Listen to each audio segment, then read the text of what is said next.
नमस्कार, DNP India में आपका स्वागत। मैं हूं आपके साथ राहुल चौधरी। लोकसभा चुनाव 2024 से पहले सियासी उठापटक जारी है। सभी पार्टियां अपनी अपनी तैयारियों में जुटी हैं और परंपरा अनुसार अपने अपने जीत के दावे भी कर रही हैं। बीजेपी जहां इस बार 400 पार का दावा कर रही है, वहीं विपक्षी गठबंधन इंडिया का दावा भी कम नहीं है। हालांकि विपक्षी गठबंधन इंडिया के बिखराव की बातें सभी के सामने हैं। उसके बावजूद सभी राज्यों में सीट शेयरिंग को लेकर मंथन जारी है। खबरें हैं कि उत्तर प्रदेश में सीट बंटवारे को लेकर अंतिम निर्णय समाजवादी पार्टी और कांग्रेस के हाईकमान के बीच चर्चा के बाद ही लिया जाएगा। जहां अखिलेश यादव ने कांग्रेस को 11 सीटें देने की घोषणा की थी, वहीं कांग्रेस की कोशिश है कि अखिलेश को 13 सीटों के लिए मना लिया जाए। वैसे मंगलवार को अखिलेश यादव ने 16 सीटों पर समाजवादी पार्टी के उम्मीदवारों की घोषणा भी कर दी है। इसमें लखनऊ और फर्रुखाबाद जैसी सीटें भी हैं, जहां कांग्रेस अपनी दावेदारी कर रही थी। बात अगर पश्चिम बंगाल की करें तो पश्चिम बंगाल में इंडिया गठबंधन का सीट बंटवारा अभी होल्ड पर है। खबरें हैं कि टीएमसी और कांग्रेस दोनों प्रस्तावों पर चर्चा कर रहे हैं और टीएमसी अभी भी इंडिया गठबंधन का हिस्सा है।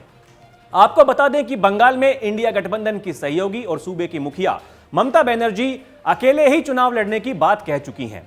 विपक्षी गठबंधन इंडिया को बिहार से मिली चोट के बाद अब कांग्रेस पार्टी पश्चिम बंगाल और उत्तर प्रदेश जैसे महत्वपूर्ण राज्यों में अपने साथियों को किसी भी कीमत पर छोड़ने के मूड में नहीं है।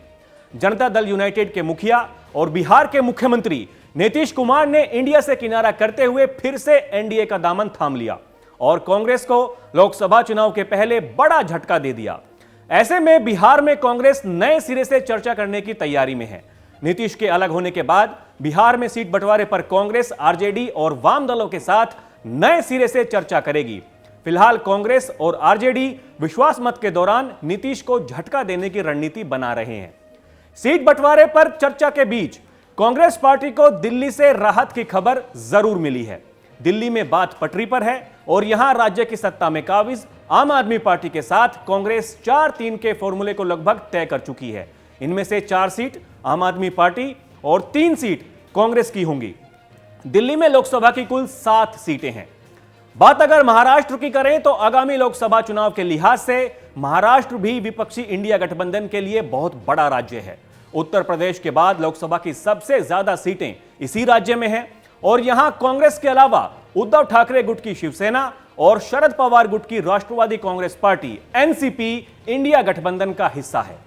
खबरें हैं कि इंडिया गठबंधन के बीच महाराष्ट्र में 38 सीटों पर बात बन गई है। 10 सीटों पर पेंच अभी भी फंसा हुआ है।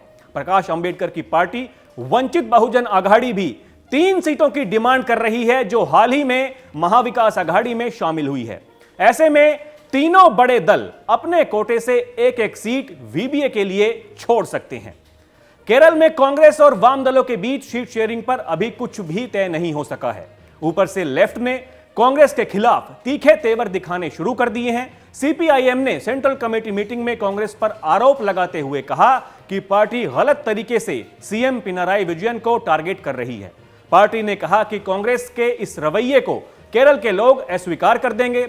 इस बयान से साफ नजर आ रहा है कि पार्टी ने भी कांग्रेस के खिलाफ मोर्चा खोल दिया है। इससे पहले पंजाब के सीएम भगवंत मान भी पंजाब में अकेले दम पर सभी 13 लोकसभा सीटों पर चुनाव लड़ने का ऐलान कर चुके हैं।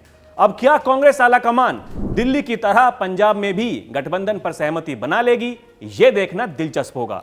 तो अभी के लिए इतना ही। खबरों का सिलसिला जारी है। आप देखते रहिए डीएनपी इंडिया। नमस्कार।